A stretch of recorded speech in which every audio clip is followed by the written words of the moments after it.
earlier, you conform to my statement that I can equate your statement of taking full legal responsibility as an extrajudicial confession of guilt. You said yes to that. Yeah. No, I'm just reiterating the question, Mr. President. It's not about guilt or a wrong. What I'm saying is that yung lahat ng inutusan ko yung war against drugs, o yung isang platoon dyan o isang batalyon, kung ano yung ginagawa nila, I take full responsibility for that. Mr. President, you are surrounded by, I believe, 4 lawyers. Hindi ko na kailangan, ma'am. Because you are a lawyer yourself. I can take care of myself. Take care of myself. And of course, you understand the elements of an extrajudicial confession. Yes. You confirm that you are of sound mind. Not only that, body. Yes. As well. You confirm that your statement is voluntary. Yes. And of course, you confirm that you understand the consequences of your extrajudicial confession. Hindi naman alam, hindi naman ito korte. So, I understand, Mr. President. That's why we call it extrajudicial confession. It is not a confession. It is a statement coming from the mouth of a mayor or a president at that time. It is not a confession. You are characterizing the word. Mali, ma'am. Do not characterize that as a wrong. Mr. President, policy yan. The only one that is missing among these elements is that it should be in writing. What? And my question will be, will you be willing to translate into writing the statement that you earlier said? Hindi na nga ako marunong, yung pirma ko noon, hindi na nga pirma ko ngayon. But of course, you have lawyers to help and assist you prepare this written document. Hindi ko na kailangan yan. Babait ko pa writing dito na ngayon. It's documented by the records here. Magtanong na kayo na magtanong. Anong gusto mong tanongin? Criminal? Mr. President, I wish to proceed to my next question. Do you know Laod firing range? Do you know? Alam niyo po ba yung Laod firing range? So, hindi. Do you know? Nalalaman niyo po ba kung ano o saan yung Laod firing range? Doon ako napapractice magbarel para pumatay ng tao. Thank you. Nagpa-practice po kayong bumarel para pumatay ng tao. And alam niyo din po ba yung Laod Quarry? Hindi ko na negosyo yan, ma'am. Yung firing range, But at least you are aware that Laod firing range is situated in the Laod Quarry, within the premises and compound of Laod Quarry. Siguro. Tama po ba yun? Within the premises of a quarry, there is a firing range. Do you confirm that, Mr. President? That should be the question. Do you know Ben Laod? Yes, I think so. Who is Ben Laod? Si policeman. He's a policeman. He owns the land. He owns the land. Where the firing range is located. And do you remember, Mr. President, that the CHR, during the time of the former chairman, Laila de Lima, investigated and inspected this Laod Quarry, where they were able to discover human bones. Are you aware of that?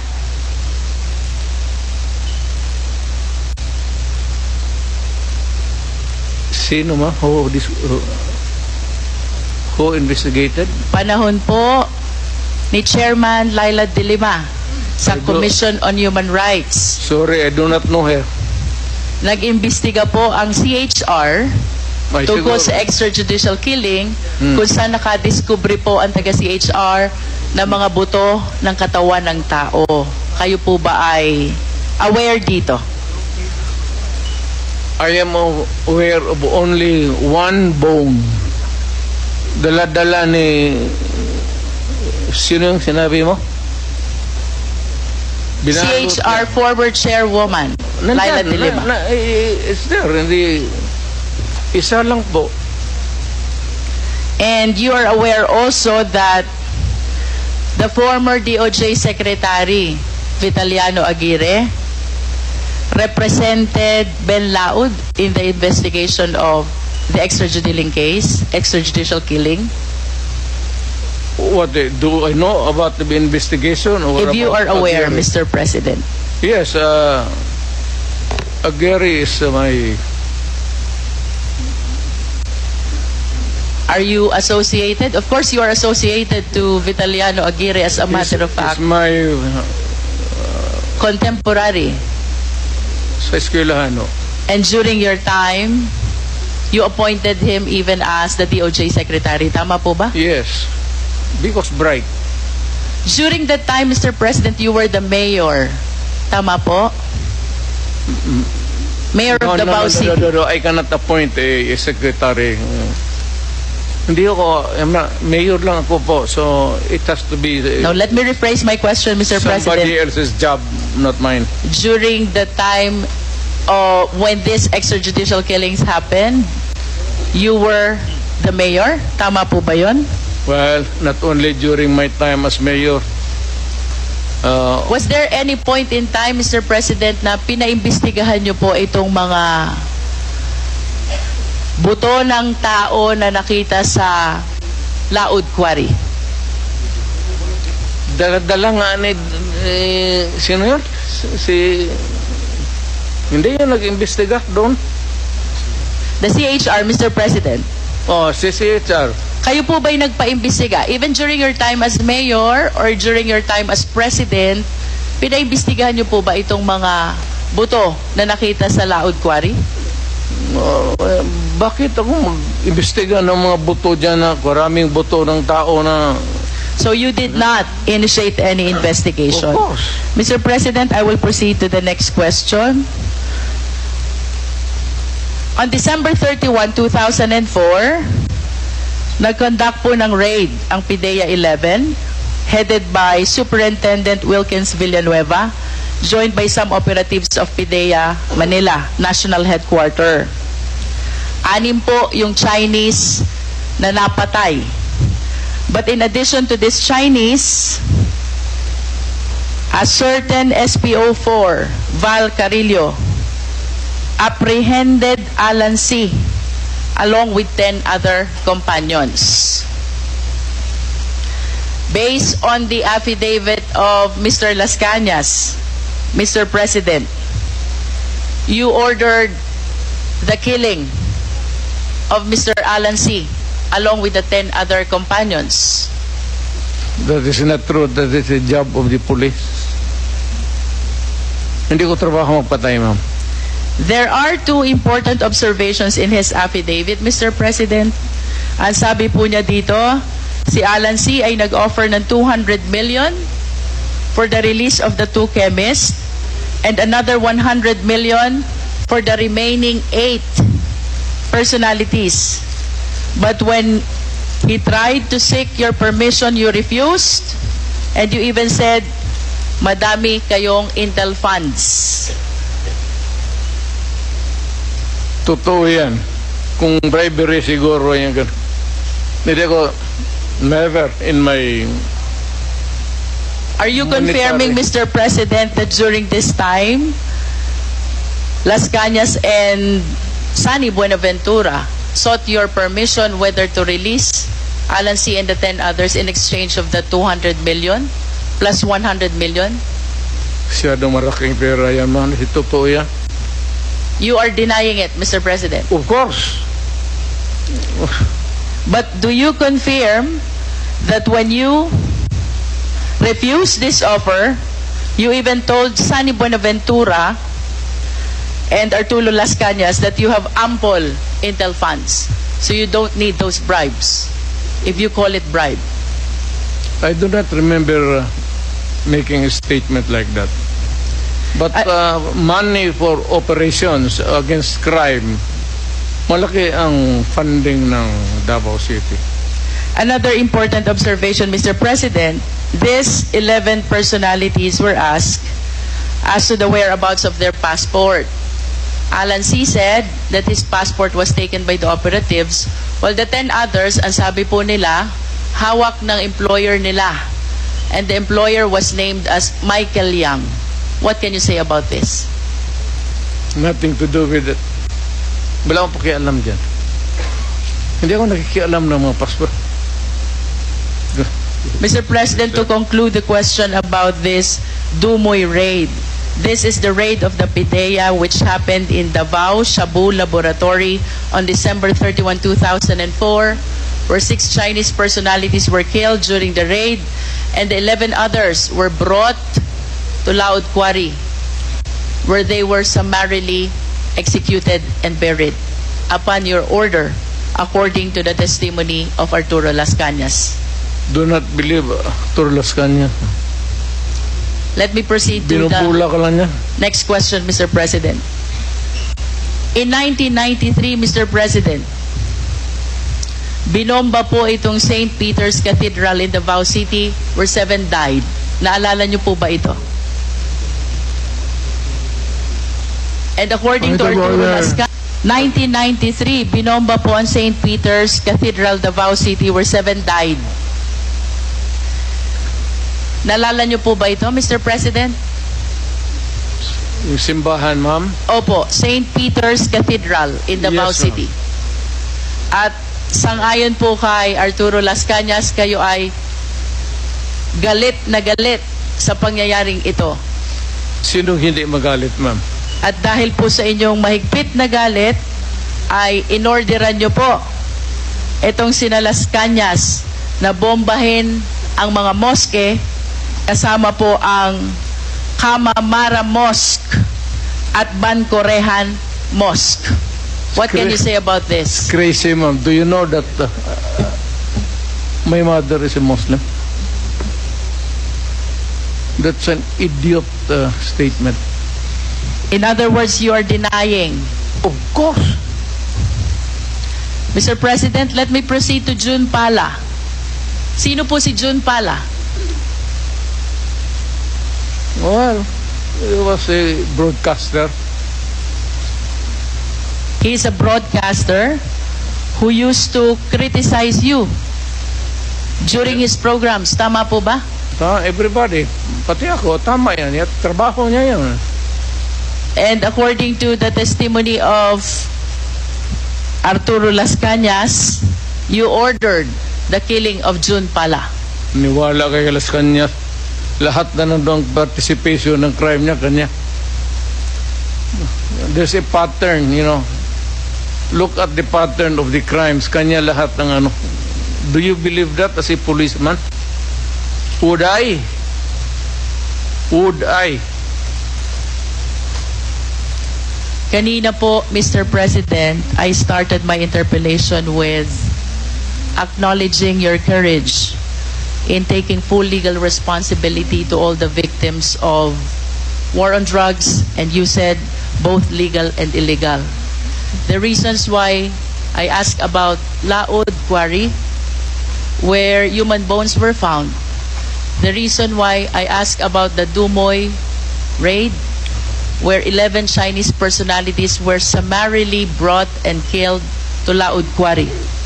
The reason about why I asked about the mosque bombing and the killing of June Pala is I wanted to substantiate the courage that I saw on you when you initially expressed taking full legal responsibility to all the victims of war on drugs, both legal and illegal, according to you. You are substantiate?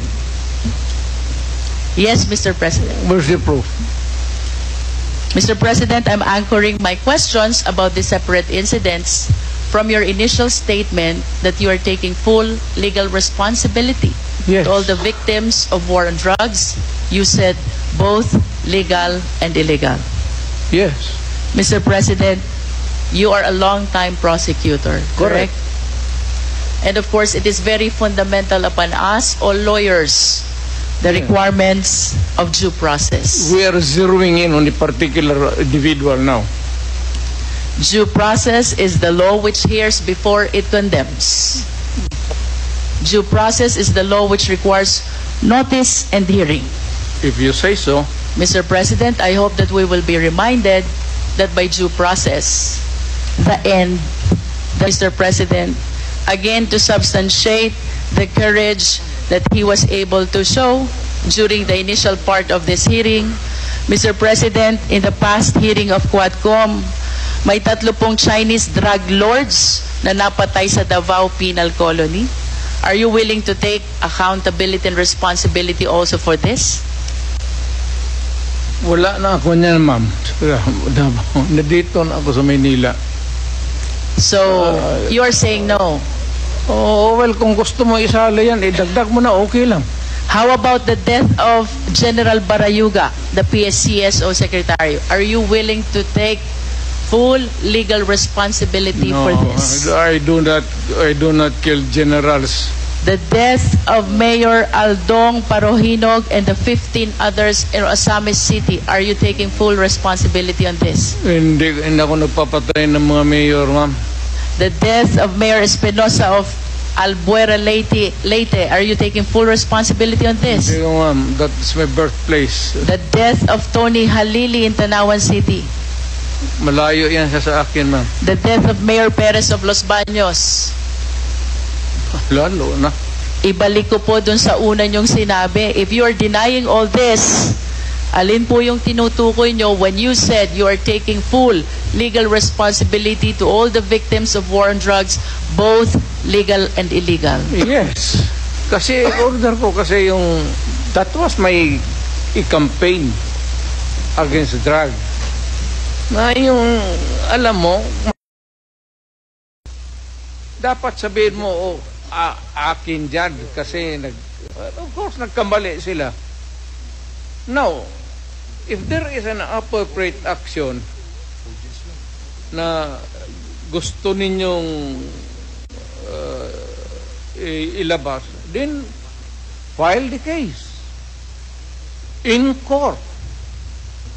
Wala nang pigil. Matagal na yan yung sabi extrajudicial killing. I am challenging anybody or everybody who makes the accusation, whether it is really true or not. It may be true. File the case in court because may korte tayo. And even if I will admit na totoo yan, you have to go to court because I will make the admission there again. Are you saying, Mr. President, that when you go to court, you're willing to admit also your accountability for all the deaths during the war on drugs? Ay, of course, may abogado man ako, ma'am. Kung ano sabihin ng abogado ko, sunod ako. I hope that everything that you said before the Quad can be reduced in writing so that truly we can believe that you're taking full legal responsibility to all the victims of war on drugs, both legal and illegal, because as lawyers we believe that by extrajudicial confession, we have to put that in writing, Mr. President. Totoo yan, ma'am. I order the campaign against drugs. Hindi ako it's a policy of government or of the president. Hindi ako maghugas ng kamay. Hindi ako magsabi hindi kasi yung department hindi akin yun. Mr. President, last question. If one of these days the ICC will come, will you voluntarily submit yourself? Sipain ko pa sila, ma'am. But you said a while ago that if somebody will sponsor your fare to the ICC, you will voluntarily submit yourself to their investigation and jurisdiction. Yes. Pero kung sila magpunta dito, sipain ko. But will you confirm that you are willing to submit Oh. voluntarily yourself to ICC? Punta ko doon, sipain ko rin sila. Same. I have nothing further, Mr. Chair. Thank you, Mr. President. Thank you, Congresswoman Luistro. The next